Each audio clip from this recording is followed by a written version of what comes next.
Ang i-share ko sa inyo ngayon ay ang title ay Ang Kahalagahan ng Diyos. Okay? We all know na mahalaga ang Diyos. Pero sa iba't ibang tao, iba't iba pa rin ang antas ng kahalagahan ng Diyos sa kanila. And I pray that today, magkakaroon tayo ng pagkaunawa kung ano ba yung antas ng pagpapahalaga natin sa Diyos. At magkaroon tayo ng tamang pananaw kung paano natin pahalagahan ng Diyos. Ang ating pong pagkukuhanan ngayon ng na mga verses ay nasa Matthew 26. Basahin ko sa inyo ha. Verses 6 hanggang 12. Nang si Jesus ay nasa Betania, lumapit sa kanyang isang babae na may dalang isang sisidlang alabastro na may lamang mamahaling pabango at ibinuhos sa kanyang ulo habang siya'y nakaupo sa may hapag. Aba, binuhos noong babae yung yung isang jar, alabaster jar na punong-puno ng pabango. Ibinuhos sa ulo ng Panginoong Hesus. Subalit, nang makita ito ng mga alagad, ay nagalit sila na nagsasabi, anong layunin ng pag-aaksayang ito? Actually, sa parallel verse, doon sa ibang verse, a book, doon sa John, ito ay nasulat din. It is specifically Judas na nagsalita nito. Dito lang sa Matthew, hindi sinabi, ano? Subalit, nang makita ito ng mga alagad, ay nagalit sila na nagsasabi, anong layunin ng pag-aaksayang ito? Matthew 26 verse 9. Subalit, sapagkat maipagbibili sana ito sa malaking halaga at maiibigay sa mga dukha. Si Judas ay gustong magpaayuda. Matthew 26 verse 10 to 12. Ngunit nang malaman ni Jesus ay sinabi niya sa kanila, bakit ninyo ginugulo ang babae? Sapagkat gumawa siya ng isang mabuting bagay. Sapagkat lagi ninyong kasama mga dukha, ngunit ako'y hindi ninyo laging makakasama. And verse 12, sapagkat sa pagbubuhos niya ng pabangong ito sa aking katawan, ginawa niya iyon upang ihanda ako sa paglilibing. Okay. I have said this many times, that our hearts are the most deceitful of all. Napaka-deceitful ng puso, kahit siya na meron ng pusong yon, hindi niya alam ang laman. Ang puso ang pinaka-deceitful sa lahat. Minsay, kailangan pang may mangyari para malaman natin ang laman nito. At may nangyari nga. Pinakita ni Mary ang kahalagahan ni Jesus sa kanya. Nakarapat dapat buhusan ng mamahaling pabango. Ito na po ang yaman ni Mary. It is her treasure. Nung una po ay walang nabibilhan ng pamango, hindi katulad ngayon, napunta ka lang ng SM, may hahabol na sa iyo at papaamoy na yung ano. Noon talaga, napaka-precious nito. And it was, meron akong narinig na doon daw may mga traders na nagbebenta at lalagyan yung iyong jar ng kaunti and then yun na yun. Good for 1 year na yun. So, napakahalaga ng pamango kay Mary. Pero Matthew 26 verse 8 says, subalit nang makita ito ng mga alagad, ay nagalit sila na nagsasabi, anong layunin ng pag-aaksayang ito? Ano ba yung pag-aaksaya? Let's talk about pag-aaksaya. Ano ba yung sayang? Ano? Kasi yung pag-aaksaya, lagi yung patungkol sa iyong pinapahalagahan. Parang ganito, aksaya lang o sayang lang kung hindi mahalaga ang binibigyan. Para bang may handaan.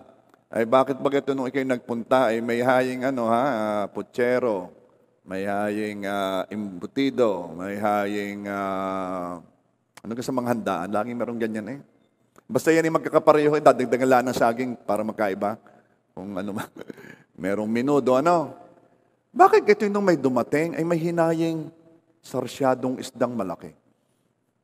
Ba't kanina'y wala iyon nung akong kumain? Ba't nung itong dumating lumabas iyon? Alam mo, yan ang ibig sabihin. Ang tao'y nasasaktan kapag pinanghihinayangan ibigay sa kanya. Ay, hindi pala para sa akin yon. Parang pag sa akin ibinigay, sabi ng may-ari, sayang naman pagka sa kanya ko pinakain. Hindi yung para sa kanya. Ang sayang ay kung hindi mahalaga ang binibigyan. Imagine kung ang tao'y nasasaktan kapag pinanghihinayangang ibigay sa kanya. How much more ang feeling ng Diyos kapag pinanghinayangang ibigay sa Kanya? Kasi sabi ni Judas, anong pag-aaksaya ito? Anong layunin ng pag-aaksayang ito? Anong feeling ng Panginoon? Judas, ang tindi mo naman. Wala akong kahalaga sa iyo. Ano pa yung sayang? Sayang ay kapag nagbigay ka ng higit sa kailangan. Para bagang nag-tip ka, no? Sabi ng kasama mo, kalaki-laki naman ang iyong tip, sayang naman. Alam niyo tayong mga Pilipino, hindi natin ito masyadong kultura Yung gang pagtitip, pero sa Amerika, ito ay part na ng kultura nila. Minimum yata 15 15% ng kinain mo, ayon ay ibibigay as tip. Kasama na yon. Pag ikaw ay magkukwenta, kasama lagi ang tip. Yun ay embedded sa kanilang culture. Ay ako noon hindi sanay ng gayon. Ay kami ay alam mo sa airport doon sa California, pwedeng yung papasok ka, doon ka mag-check-in. Doon mo ilalagay ang iyong maleta. Pero sa labas ng airport, may nakikita na akong may nag-aano doon. Pwede mo nang i-check-in. Di ako yung naglagay na. Di pagkalagay ko okay na. Sabi noong Amerikano na black, sabi, is everything okay? Is everything alright? Hindi ko maintindihan ang salita dahil hindi malinaw mag-English yung mga yun Sabi, what? Is everything alright? Is everything? Okay. Yung pala yung tip, pinapaalala sa akin. Ay, ganamang hindi kultura, ano? So, kapag sinasabing sayang, kapag halimbawa, malaki ang binigay mo. Kaya naalala ko nung ang kapatid ko ay umuwi, Kung ay di gayon pa rin yung kultura niya, may malaking mag-tip. Sabi ng mga kasama, ate, sayang naman, kalaki-laki naman, kakunti kinain natin, sayang. Hayaan mo. Hindi, sayang. Ay, talagang amin gustong makuha yung sayang. Anyway, merong gawain ang isang church. Ito talagang nangyari, Hirap na hirap yung mga staff, nagdala sila ng speakers, inayos ang stage, everything, ganyan. Pagod na pagod sila, they were there the day before. And then pagkatapos ng gawain, liligpitin na nila. Ganyan din, hirap na hirap, pagod na pagod.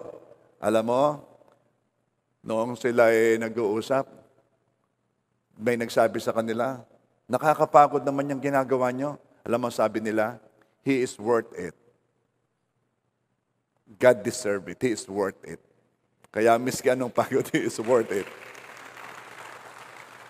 Ibig sabihin, kahit kahit higit sa kailangan, hindi sayang pagpatungkol sa Diyos. Ano pa yung sayang?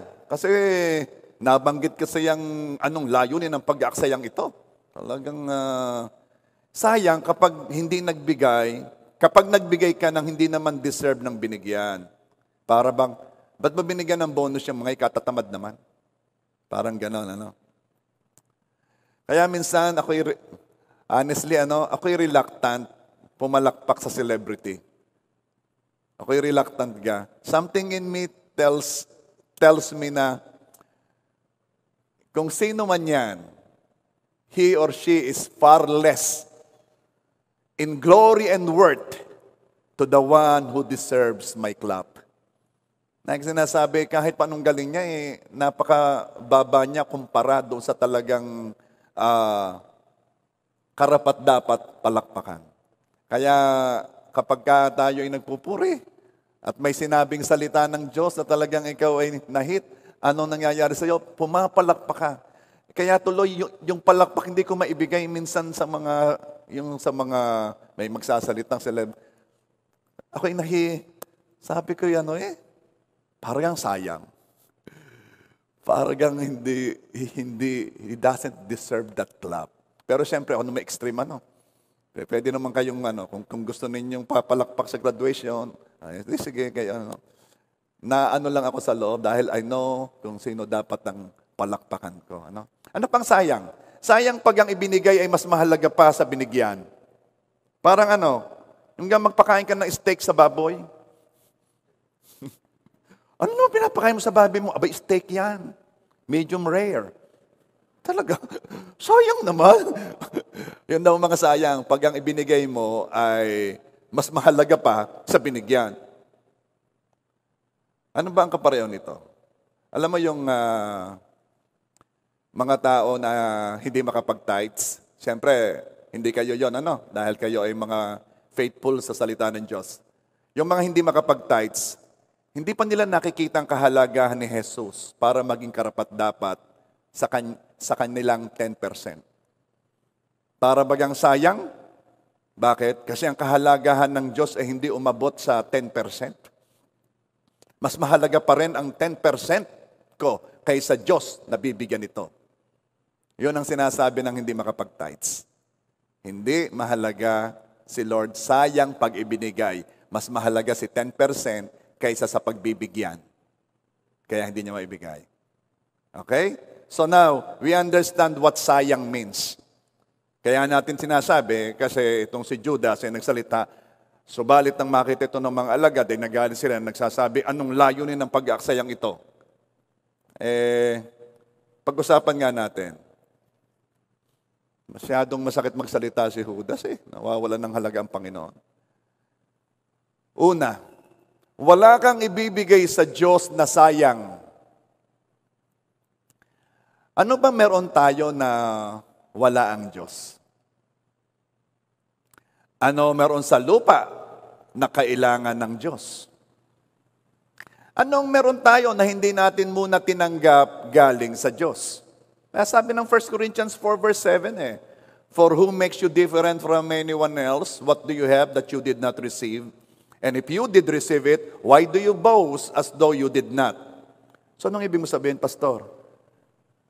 Lahat na ibibigay mo sa Diyos ay meron na siya. Lahat na ibibigay mo sa Diyos, hindi niya kailangan. Lahat na ibibigay mo sa Diyos, galing din sa Kanya. At kung magbigay ka sa Diyos, wala kang napadagdag sa Kanya dahil siya'y kumpleto at siya'y masaya na. Bigyan mo man siya o hindi. So anong ibig sabihin? Kaya pasalamat tayo dahil tinatanggap ng Diyos kung ano mang pinagkakaloob natin sa Kanya, magpasalamat na tayo. It's a privilege. Una, hindi niya kailangan. Walang napapadagdag sa Kanya. Kaya kung meron kang ibibigay sa Kanya at tinanggap ng Diyos, nako, you are so blessed. You're so privileged. Kung may mahalaga man tayong maiibigay sa Diyos, yun ay hindi mahalaga sa Diyos. Kaya yun ay mahalaga because mahalaga yun sa atin. Katulad ng pabango ni Mary. Mahalaga yun sa kanya, the alabaster jar. Ibinigay niya ang pinakamahalaga para sa kanya. Kahit nga sa tingin ng mga disipulo, mahalaga Kahit hindi sa pananaw niya, kahit sa pananaw ng iba. Dahil sabi ng Matthew 26 verse 9, sapagkat may pagbibilisan ito sa malaking halaga at may ibigay sa mga dukha. Alam nila na malaki ang halaga ng pabango. At saka yung sabi ko sa inyo kanina, sa version ng John, ang tinutukoy doon si Judas. Okay. Hindi napigilan si Mary na ipakita ang extravagant love. Wala, diretso lang siya. It was so selfless. Hindi iniisip ang sarili. At ano ang tinanggap ng Diyos? Ang tinanggap ng Diyos ay kung anong nakapaloob doon sa pabango. Ano? Yung pagpapahalaga. Yung pagsamba. yung pag-ibig ni Mary. Yun ang tinanggap ni Jesus. Alam nyo, whatever we give to the Lord o sa gawain ng Diyos, ang tinatanggap ng Diyos doon ay ang iyong pagsamba, ang iyong pagpapahalaga sa Kanya, ang iyong pagsunod. Sa totoo, paano mo ba siya bibigyan? Lord, ito na. Paano mo siya bibigyan? Ang natatanggap ng Panginoon doon ay ang pag-ibig mo. At saka, alam mo, sa ginawa ni Mary, siya'y pwede nang batikusin. Pwede na siyang i-persecute. At na-persecute nga, Matthew 26 verse 8. Subalit nang makita ito ng mga alagad ay nagalit sila na nagsasabi, anong layunin ng pag-aaksayang ito? At ito'y nagaganap pa rin kahit ngayon. May mga taong nais pahalagahan ng Diyos sa pamamagitan ng kanilang pagbibigay o pagtulong sa gawain ng Panginoon. Na itinuturing naman sayang ng mga hindi mataas ang pagpapahalaga sa Diyos. Yung isa pinapahalaga ng Diyos at yung isa naman ituturing na sayang. Hanggang ngayon nangyayari yan. Actually, ang feelings natin sa pagbibigay sa Panginoon o kahit kanino ay sukatan ng pagpapahalaga mo sa binibigyan. Kung ang ramdam mo ay naaksaya, hindi mahalaga sa iyo ang binigyan mo. Huwag nang pagandahin ng church. Pwede na yan, sayang lang. Malaki na ang lupa ng church, bakit bibili pa? Sayang naman. Huwag nang i-upgrade ang sound system. Ba't nabili pa niyang mga microphone nakalagay diyan sa pisngi?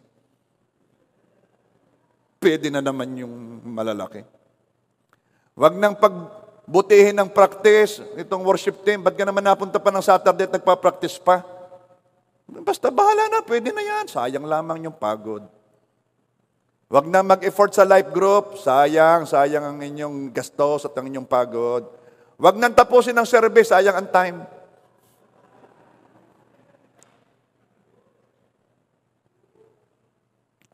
Walang sayang sa anumang ginawa para kay Jesus. Walang sayang. Hindi sayang ang pinamasahe mo papunta rito. Hindi sayang ang ginugol na panahon. Hindi sayang ang iyong ibinigay dahil mahalagang binigyan at nararapat tumanggap ng pinakamataas na pagpapahalaga. Basta't nakarinig ka ng sayang, isipin mo, preaching yan ni Judas na nagsasabing hindi mahalaga si Jesus. Pag may nakarinig kayo, ay sayang yan, sayang siya. Sabihin mo, uy, narinig ko yung preaching na yan. Kilala ko kung sino nag-preach niya. Sino? Si Judas. O number 2, mas mahalaga si Jesus kaysa anumang mabuting gawa. Matthew 26 verse 9. Sapagkat may pagbibilisan na ito sa malaking halaga at maiibigay sa mga dukha. Yes. Parang ganito ang sinasabi ni Judas yes, mahalaga si Jesus. Pero mas mahalaga ang mga mahihirap kaysa kay Jesus. Parang ganito ang sinasabi ni Judas. Sayang lang ang pamango kung ibubuhos lang kay Jesus, ibenta yan at ibigay sa mahihirap. Ang pangyayaring ito ay nag-expose ng pusong walang pag-ibig sa Diyos. Pusong itinatago sa paghusga sa tunay na in love kay Lord. Matthew 26 verse 8, balik ko doon. Subalit nang makita ito ng mga alagad ay nagalit sila na nagsasabi, anong layunin ng pag-aaksayang ito? Hinusgahan si Mary. Very uncomfortable si Judas sa ginawa ni Mary. Bakit kaya? Ba't kaya si Judas totoong naapektuhan ng ginawa ni Mary? Kasi na-expose ang puso ni Judas. Paragang wag tong pakagalingan at napapasama kami. Naalala ko noong couples, may couples yata eh. Di, siyempre yung mga lalaki nagbibigay ng ano sa kanilang asawa. Ay, tandang-tanda ko noon na yan. Ibinigay naman ni paring Liobi yung pagkaganda-gandang bulaklak. Ano. Ay, ang amin naman dalay, binili lang namin yata din sa tabi ng Tanbil o ng Wanam. Ay, talaga namang, sabi, masyado namang itinaas ang bar. You raised the bar too high. Di namin maabot yung kaya mong ano, para bagang wag pakagalingan at napapasama kami. Ay, sa halip na matutuwa ng aming mga asawa din eh, pag nakita yan, sasabihin eh, yan lang ang nakaya mo sa akin, yan lang.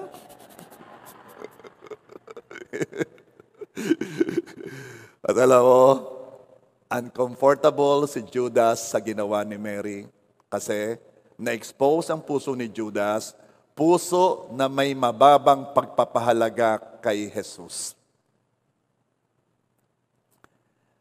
Na-expose ang pusong itinatago sa kunwaring mabuting motibo. Kaya ang kinwestiyon ni Judas ang motibo ni Mary. Anong layunin ng pag-aaksayang ito? Puso agad eh. Motive. Anong layunin? Dahil wala na siyang magawa doon sa ginawa eh. Katindi ng ginawa eh. Ay di ang hinit na lamang eh. Anong purpose mo dyan? Ikaw is sip-sip ka, no? Sip-sip.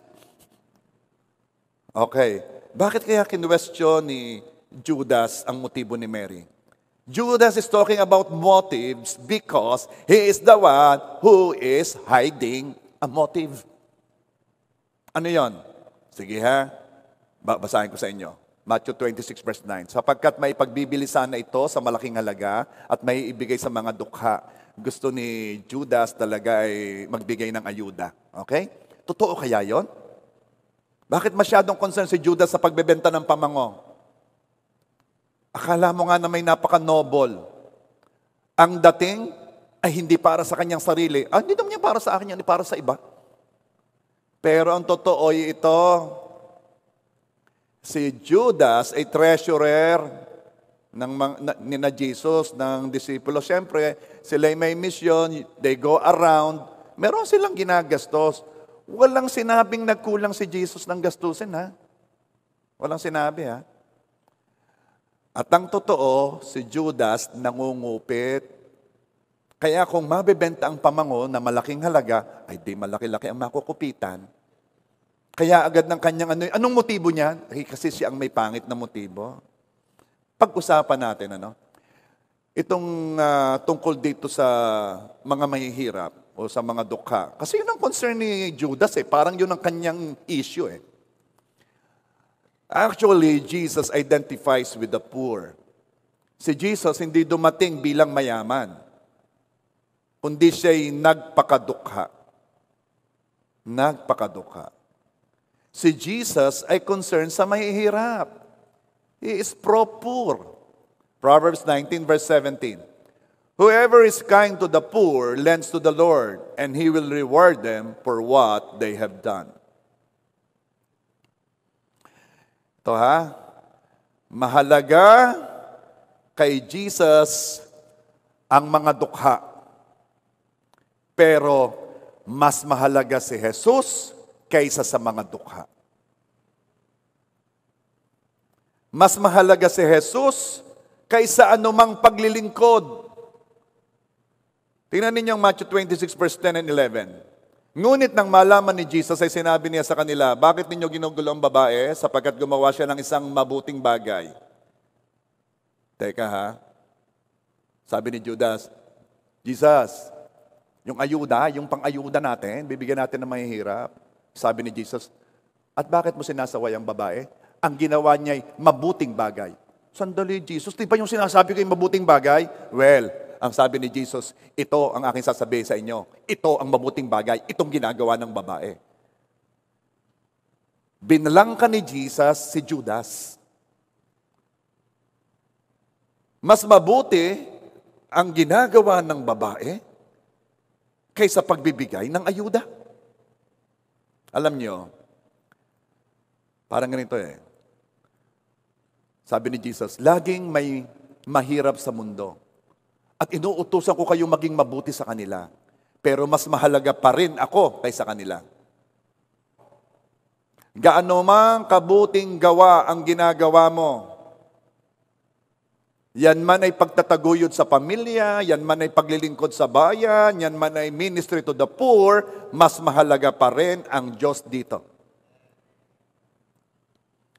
Alam mo, ito yung nakaka-mislead eh. Pagka yung minsan busy-busy tayo sa good works, minsan, if our good works don't lead us to Christ, then these good works are rivals of Jesus.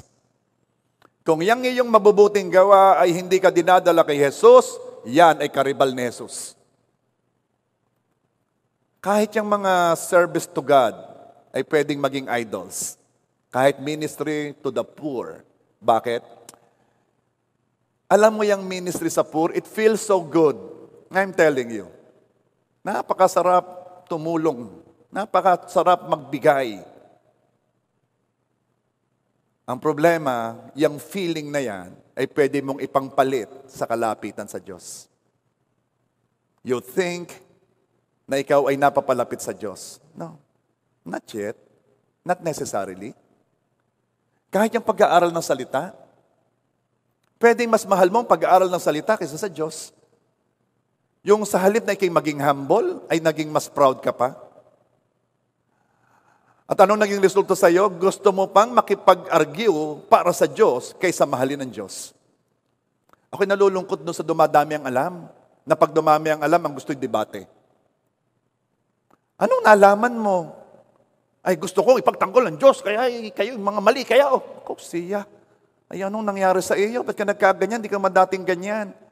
Kasi, naging karibal na ng Diyos yung pag-aaral mo, ang pag-aaral mo ang naging Diyos.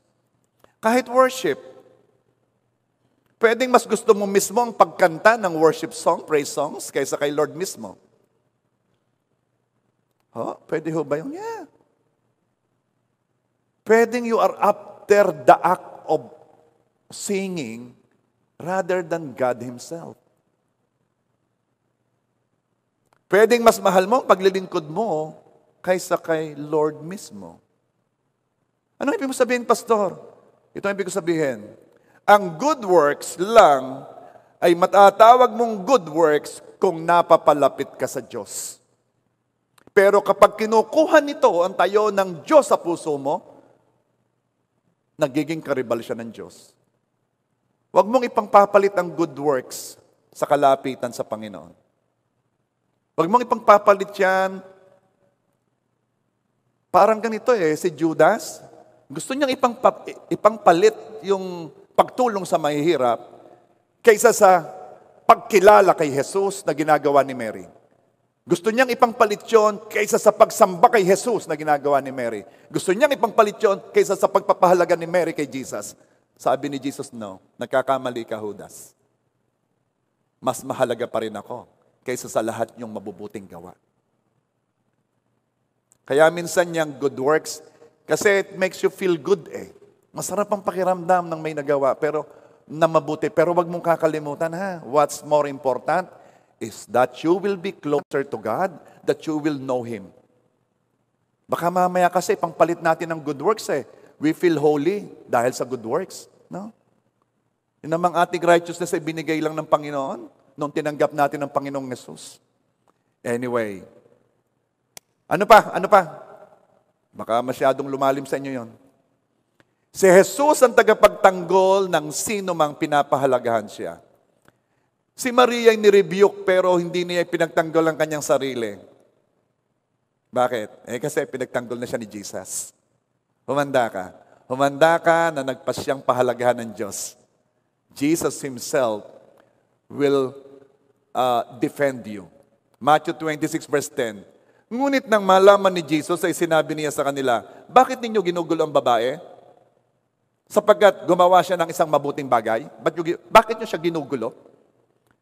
Anumang pagpapahalaga ang gagawin mo para sa Diyos ay hindi mo kailangang ipaliwanag kahit kanino. Let God do the defending for you. Basta alam mong pinapahalagahan mo ang Diyos, hindi mo kailangan niyang i-explain sa mga taong nagsasabing sayang. Hindi mo kailangan ipaliwanag sa sino man nagtatanong sa iyo kung bakit ka nagtatites. Hindi mo kailangan ipaliwanag kung bakit ka nagpe-pledge. Hindi mo kailangan ipaliwanag kung bakit ka nagbibigay ng first fruit. No, you don't have to explain yourself. Let God vindicate you. Meron nagsasabi, may nagsabi, wag po ninyong sasabihin ng aking binibigay. Bakit? Pag nalaman po ng mga kamag-anak ko, ako po babatikusin ng mga yon. Sasabihin ako'y nababaliw at ang sasabihin ako'y tanga. Wag po ninyong sasabihin.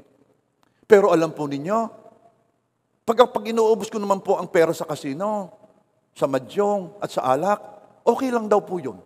Hindi daw po ako tanga. Hindi daw po ako nababaliw. Okay lang daw po. Pero wag daw po sa tithes. Alam mo, you don't have to explain yourself. Lagi kasing may magsasabi ng sayang. Lagi. Si Mary nga ang nagsabi pa ng sayang ay kasama ni Jesus And you don't have to explain yourself. Hayaan mong si Jesus, si God ang mag-vindicate sa iyo. Dahil sa pahuli, ipapakita ng Diyos ang pagkakaiba ng mga taong nagpapahalaga sa Kanya. Ilan na nagsabi sa akin, Pastor, nung una po, na ako'y nagsisimula pa, ako po'y down na down, ganito po ang aming buhay, ang aming mga relasyon ay ganito, pero nung po ako'y nagpatuloy sa Panginoon, inayos ni Lord, at ngayon po ay kami masayang-masaya. Yes, God will vindicate you. At yung mga nagsasabi ng sayang, magtataka sila, ano kayang nangyari doon? Ito ang nangyari doon. Pinahalagahan niya ang kanyang Diyos at ang Diyos naman ipinagtanggol siya, kaya ipinakita sa iba ang kaibahan ng naglilingkod at ng hindi naglilingkod.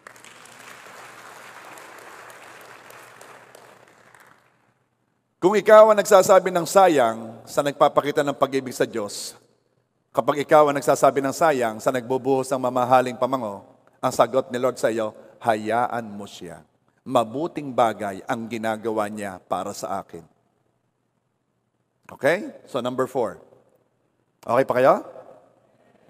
Unahin si Jesus at ang lahat ay idadagdag. Matthew 26 verse 12. Sapagkat sa pagbubuhos niya ng pabangong ito sa aking katawan, ginawa niya iyon upang ihanda ako sa paglilibing. Ano bang issue ni Judas? Ang issue ni Judas ay ang mahihirap, puno. Hindi pagbebenta ng pamango ang lulutas sa problema ng kahirapan. Ilang naman lang na maabot noon. Ang kamatayan ni Jesus na pinahalagahan ni Mary sa pamamagitan ng pagbubuhos ng pabango ang lulutas ng problema ng kahirapan. Hindi lang sa panahong yon, kundi sa mga susunod pang panahon. At hindi lamang kahirapan sa finances, kundi spiritual poverty. Alam mo, unahin mong interest ng Panginoon. Yung akala mo, hindi, pwede na itong gamitin natin dito. No. Unahin mo ang Diyos at yung mga gusto mong gawin yan, bahala ang Diyos dyan. Ulitin ko, huwag mong pangihinayangan ng tithes. Mas malayo ang maaabot ng 90% mo na iningatan ng Diyos kaysa 100% mo na walang kaproteksyon. Unahin mo ang interest ng Panginoon. Amen? O number 5, palagay ko last number na to. Ano mang ibinibigay kay Jesus ay nagpapakita ng halaga niya sa iyo. Ang halaga ni Jesus ay hindi masusukat, alam natin yan. At walang bagay na mas mahalaga pa sa Kanya, pero ang pagpapahalaga mo sa Kanya ay masusukat. Naunawa nito ni Mary, mas mahalaga si Jesus kaysa kanyang pamango, ang kanyang treasure. Mas mahalaga si Jesus kaysa mahihirap. Kaya ibinigay ni Mary ang pinakamahalaga para sa kanya, the alabaster jar. People are looking for a cause high enough to invest their life with. Ano ibig sabihin? Tayo naghahanap talaga ng paggugugulan ng ating buhay. Yung bang, saan ko pagugugulin ang buhay ko? Dahil kung mababa lamang ang halaga ng paglalaanan natin ng ating buhay, ay sayang ang ating buhay. Kailangan natin ng layuning mas mahalaga kaysa ating buhay. Ang tanging paraan para wag masayang ang buhay mo, gugulin mo ito sa mas mahalaga kaysa sayo. Walang iba kundi sa ating Diyos. Ang makilala at mapalapit kay Jesus ay nagbibigay ng mataas na purpose sa ating buhay. Saan mo gustong gugulin ang buhay mo na mas mahalaga pa sa Diyos? Sa totoo lang. Saan mo gustong gastusin ang pera mo na mas mahalaga pa sa gawain ng Diyos? Sa totoo lang. Dahil ang pinakamasakit na pangyayari ay pagtanda natin at i-evaluate natin ang ating buhay, kung paano tayo nabuhay, ay tayo'y manghinayang. Dito ko lang ginugol ang buhay ko. Dito ko lang, ito ang pinagpaguran ko. Dito lang. Sa material na bagay. Inubos ko ang panahon ko sa paghahanap buhay. Dito ko lang ginugol ang buhay ko sa aking bisyo, sa manok, sa kasino, sa alak. Anong kwentang buhay yan? Dito ko inubos ang marami kong oras sa entertainment, sa telebisyon, sa chismisan, sa ballroom, sa computer games. Ginugol ko ang buhay ko, ang mahabang parte ng buhay ko sa tampo, sa galit, sa hinanakit. Walang kakwenta-kwentang buhay. Oh, I pray na ngayon pa lamang i-evaluate na natin kung saan natin ginugugol ang ating buhay para wag tayong dumating sa puntos na tayo manghinayang. Doon ko ginugol ang buhay ko. Dahil kung gugugulin mo ang buhay mo at maghahanap ka ng paggugugulan mo ng iyong buhay, maghanap ka ng cause, maghanap ka ng layunin, maghanap ka ng purpose na mas mahalaga kaysa buhay mo. Dahil kung ang paggugugulan mo ay mas mababa sa buhay mo, ay sayang. Parang nagpakain ka ng steak sa baboy. Sayang. Napakahalaga ng buhay mo. It's a gift of God. Saan mo gugugulin yan? Ay, talagang ako'y nagkakalit. Ay, talaga naman. Wala. Siya ka. Diyan mo gugulin ang buhay mo. Ako'y talaga'y nagtrabaho. Ginawa kong araw ang gabi. Talaga. At doon mo gugulin ang buhay mo. Come on. Taas-taasan mo naman. Ipakita mo kay Jesus na mas mahalaga siya kaysa anumang ginugugulan mo ng iyong buhay. Ganon pa rin ba? Kung ano bang natitira ay yun ang kay Jesus. Ay, ako'y nakapagwalis na, naimiss ko ng bahay. Ay, pagod na ako. Makapagbasa nga ng Bible. Tira-tirahan pa rin ba? Ay, nako, bili kayo anak. O sige, punta kayo pa nga. At magbibigay sa Panginoon. Ay, ari ang natira. O Lord, tira-tirahan pa rin ba si Lord? O si Jesus ang una at kung anong matira, yun ang sa iba. Noong si Jesus ay nagkatawang tao, binigyan siya ng mamahaling regalo. Remember the wise kings, the wise men? They brought myrrh, gold, frankincense. Pero nung siya'y paalis na sa mundo, binigyan pa din siya ng mamahaling regalo. Anong ibig sabihin? Noong nagsimula si Jesus, He deserves to receive the highest pagpapahalaga. Nung siya'y aalis, He deserves to receive the highest na pagpapahalaga. Hanggang ngayon, He deserves to receive your highest na pagpapahalaga. Karapat-dapat pa rin siyang tumanggap ng ating best. Karapat-dapat pa rin siyang buhusan ng pamango. Hindi, bigay mo lang kung anong maluwag sa puso mo. Ang maluwag sa puso ay paraan ng pagbibigay, hindi yun ang amount na sinabi ni Lord na dapat ibigay. Oh, I pray and worship Him, please. I pray na biyayaan tayo ng Diyos tulad ni Mary na makita ang kahalagahan ni Jesus higit sa lahat. I pray na humanga tayo sa kanyang kadakilaan At mahila tayo na sambahin siya. At kusang loob nating buksan ang ating alabaster jar sa kanyang presensya. Mahirap itago ang amoy ng pabango.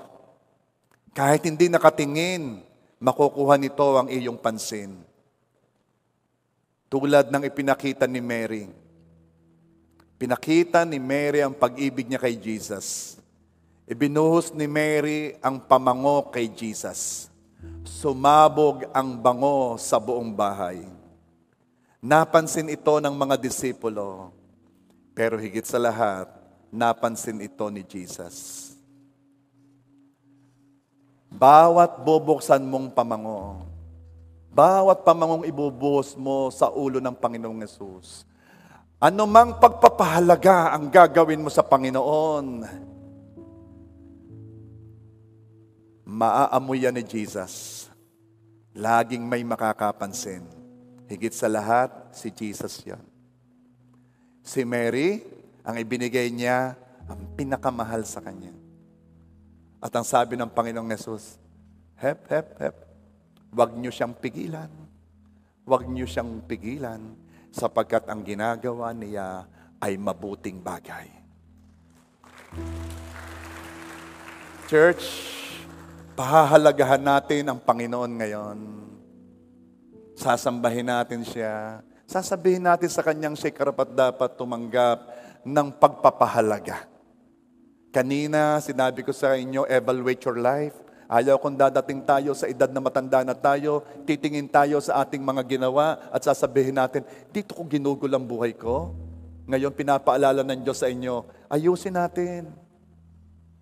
Isuko mo yung mga bagay na yon na hindi naman talaga kahalagahan. Sayang ang buhay mo kung doon mo gugugulin. Willing ka bang gugulin yan sa mga negatibong emosyon? Willing ka bang gugulin yung buhay mo diyan? O gugulin mo yan sa pag-ibig ng Diyos? Gugulin mo yan na lagi mo siyang pahahalagahan. And you don't care kung ano sasabihin ng iba kasi laging merong magsasabi. Laging merong magsasabi, sayang yung ginagawa mo. Come on, sumama ka sa amin. No.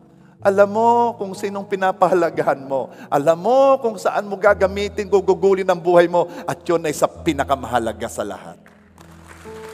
So right now, church, come on, let's all stand up. Ang una natin gagawin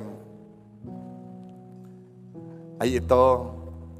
Kung merong bagay na alam mo na it's taking too long, o kaya naman meron kang direksyon ng buhay na masyadong nauubos ang iyong panahon, ang iyong oras, ang iyong lakas, ang iyong resources doon.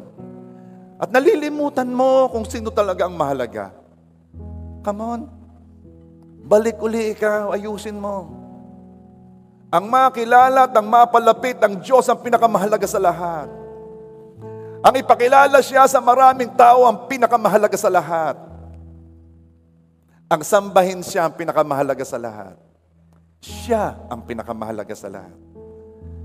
Kaya I will pray ngayon, I will ask the Holy Spirit to reveal to you kung merong mga bagay diyan na sobrang tanggapin mo na you don't even like it.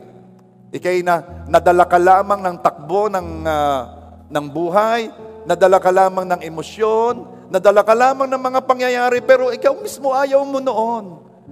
Ngayon, isuko mo na yan. At gugulin mo ang buhay mo na parangalan mo ang iyong Diyos.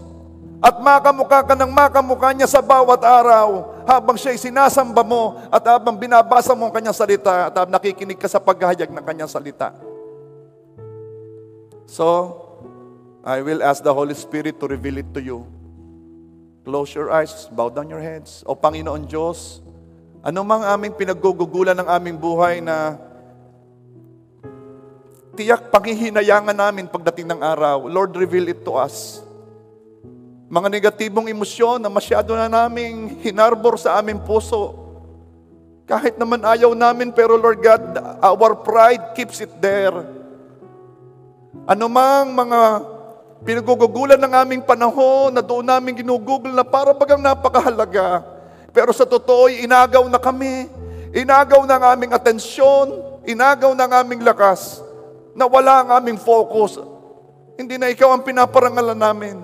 Lord, reveal it to us. Sabihin mo, banal na Espiritu, ang mga bagay na masyado nang kumuha ng aming atensyon. Na wala ka na sa picture, O God, at ikaw ay nagiging pandagdag na lang, reveal it to us. Ano mang mga sobrang pinagugugulan namin ng aming oras, Lord, kung ito man ay entertainment, computer games, kung ito man ay mga bagay na akala namin napakahalaga, pero at the end, Lord, we know. Kapag in-evaluate namin ang aming buhay, at sasabihin namin, dito ko lang ginugol ang buhay ko, Lord, reveal it to us kung ano man yon. At Lord, itama mo ang aming hakbang. Ayaw na naming sayangin ang aming buhay. Ayaw naming manghinayang pagdating ng araw. Itama mo ang aming mga hakbang. Gusto namin, Lord God, na pagdating ng araw, sasabihin namin, Oh Lord God, salamat po at ginugol ko ang panahon ko sa tama. Ginugol ko ang panahon ko sa iyo. Dalhin mo kami sa desisyong iyon, Lord God. At habang ikaw ay nakatungo, kung ano man yon, kung ano man yung mga bagay na hindi mo magawa-gawa sa Panginoon, dahil may mga humahadlang sa iyo, dahil ikaw ay mayroong kang parang napakahalagang inuuna mo, isuko mo ngayon yon. Pero you can do it if you will surrender your life first. Mahirap magpakabanal kung hindi mo isusuko ang sarili mo. Mahirap baguhin kung hindi mo isusuko ang sarili mo. You have to surrender your life first to God. And all to Jesus I surrender all. To Him I freely give. I will ever love and trust in His presence daily live. All to Jesus I surrender all. At His feet I bow. Worldly pleasures all forsake and take me, Jesus, take me now. I surrender all. I surrender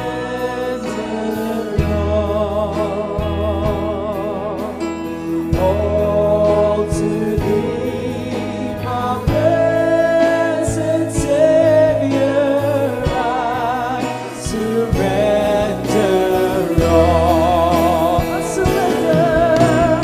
I surrender all.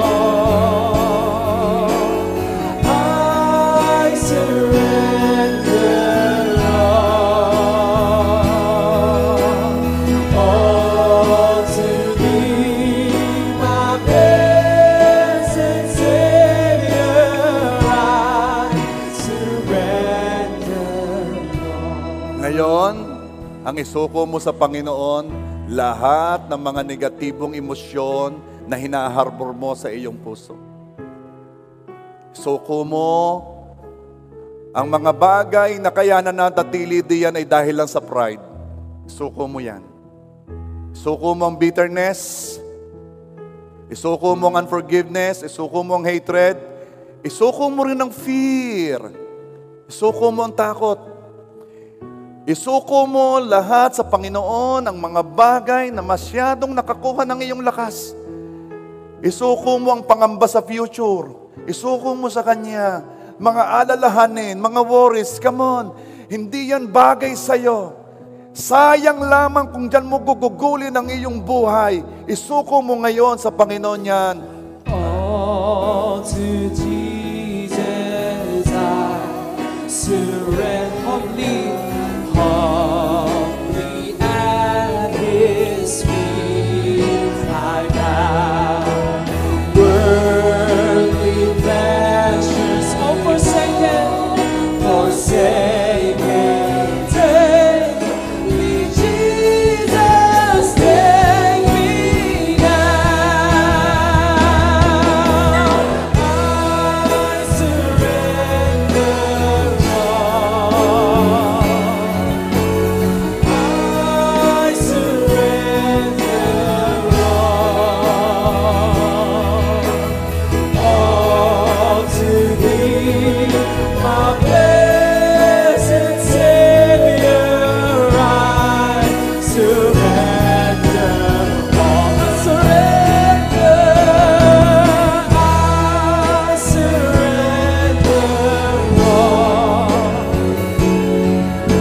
Ikaw na naghihintay ng iyong mahal sa buhay, ang unang tumanggap, ang unang lumapit sa Panginoon. Come on. Hindi. Ikaw muna. Huwag mong i-depend ang paglapit mo sa Panginoon sa ibang tao. Ikaw na natisod sa kanino man. Huwag mong hayaang maapektuhan ka. Huwag mong sayangin ang buhay mo. Ikaw na hanggang ngayon ay kumikilos sa pangamba at takot. Sayang. Sayang. Ikaw na inuubos mo ang iyong oras sa paghabol sa iyong karir, sa iyong hindi naman masama yon. Pero kapatid, diyan mo ba gugugulin lahat ng buhay mo? Unahin mo ang Panginoong Hesus. Idadagdag niya lang iyon. Ikaw na nagsasabi, gusto ko nang magpaka-straight kay Lord. Gusto ko nang mag-all out. Ito ang tanong ko, anong pumipigil sa'yo? Dahil kung may pumipigil sa'yo, ito ang masasabi ko. Wala nang mas mahalaga pa kaysa kay Jesus.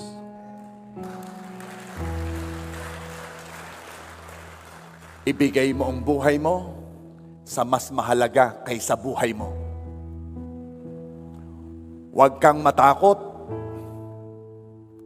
sapagkat he who will lose his life will find it. Doon ka lang talaga mabubuhay. Doon ka lang talaga mag-i-enjoy. Doon mo lang talaga mararanasan ang sinasabi ng Diyos na I came to give you life and life abundantly. Huwag kang matakot. Kayo na hindi makapag-all out sa Panginoon, huwag kang matakot. Dahil kapag hindi mo ibinigay ang buhay mo sa Panginoon, sayang. Sayang. Simula ngayon, magpasya ka. This is the day na sinusuko mo ang buhay mo. O Panginoon Diyos, inilalapit ko ang aking mga kapatid sa iyo. Nilalapit ko ang bawat isa. Kung ito po, Panginoon, sa iba'y napakabigat na desisyon, napakalaking bagay, dalangin ko po, Panginoon, na maunawaan nila na wala nang mahalaga kundi ikaw. Na anumang paggugugulan namin ng aming buhay ay hindi mahalaga at magiging sayang ang aming buhay kung hindi rin lamang sa iyo namin gugugulin ito. Panginoon, sinusuko namin ang aming buhay sa iyo. Panghimasukan mo kami, pagharian mo kami. And for the last time, we surrender our lives to you. All to Jesus I surrender, all to Him I freely give, and I will ever love and trust Him in His presence daily. All to Jesus, all to Jesus I surrender, humbly at His feet I bow. Worldly pleasures all forsaken, take me, Jesus, take me now. I surrender all. I surrender all to Thee, my blessed Savior. I surrender. We surrender. I surrender. We give to you everything. I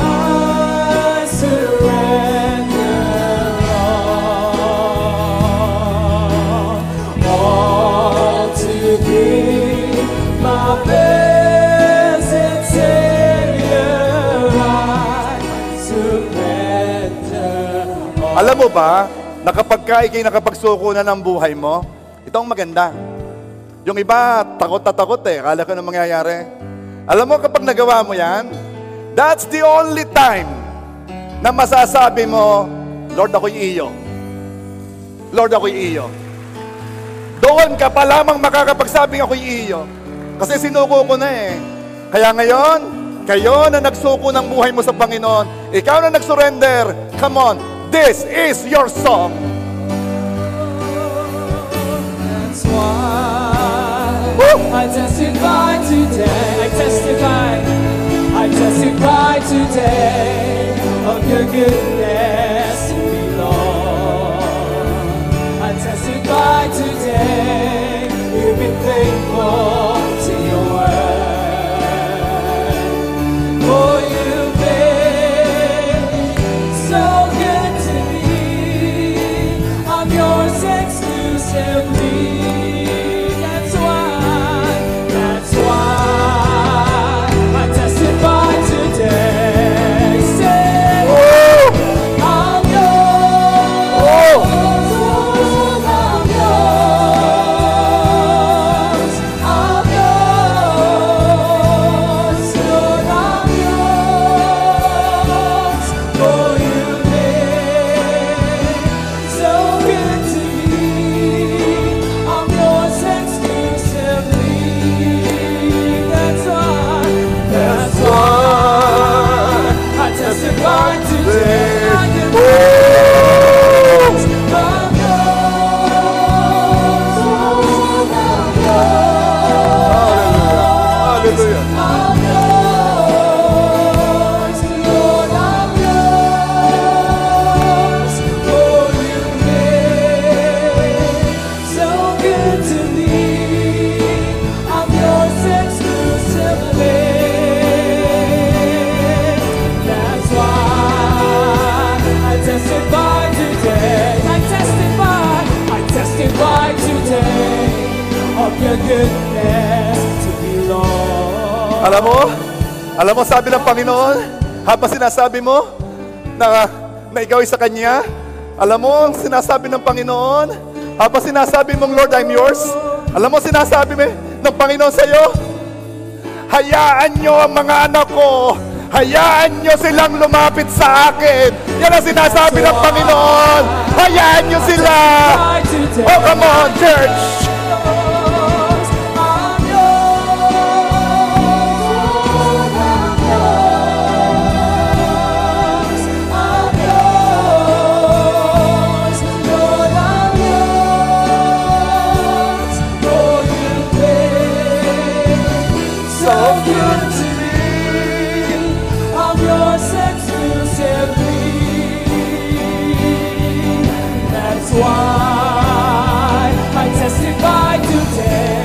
Come on!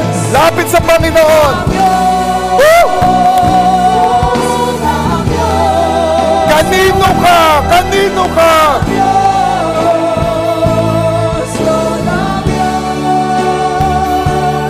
For you've been so good to me.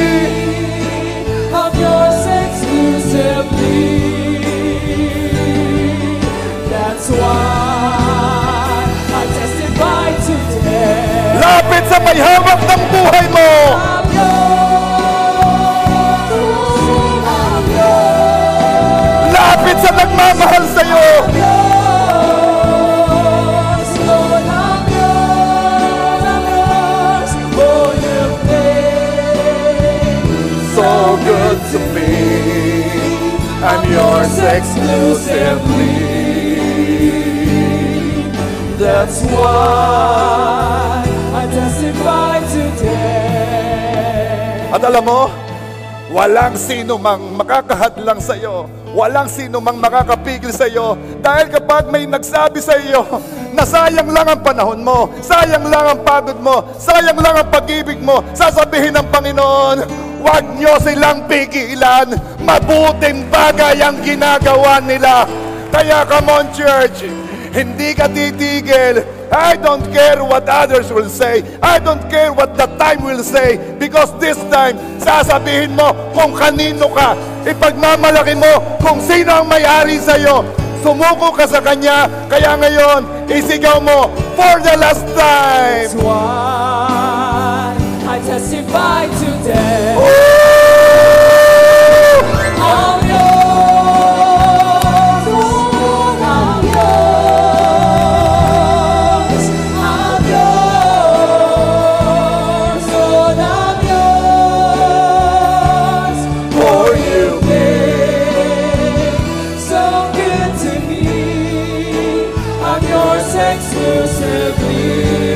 That's why I testify today. Come on, testify. I'm yours. I'm yours. I'm yours. Yes. I'm yours. Lord, I'm yours. For you've been so good to me. I'm yours exclusively. That's why I testify today. At di yan, kapatid, di yan natin gugugulin ang buhay natin. At noong sinasabi mo na Lord, ako'y iyo, ang sabi naman ng Panginoon, at ako rin ay sa'yo.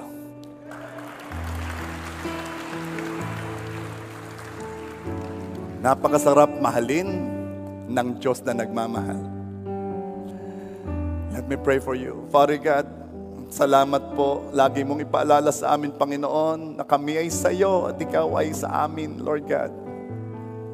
That we abide in you and you abide in us. Paalala mo sa amin, Panginoon, yon upang gugulin namin ang aming buhay sa mahalaga. Gugulin namin ang aming buhay sa iyo at hindi namin panghinayangan pagdating ng araw kung paano namin ginugol ang aming buhay. Paalala mo sa amin, Panginoon, itama mo ang aming mga hakbang, itama mo ang aming mga steps, O Lord God. Guide our steps. Salamat po, Ama. I am declaring a life full of joy, a life full of peace. And I am declaring kung ano ang reason ng Panginoong Yesus nung pumunta siya dito, that He came to give us life and give it abundantly. God bless you.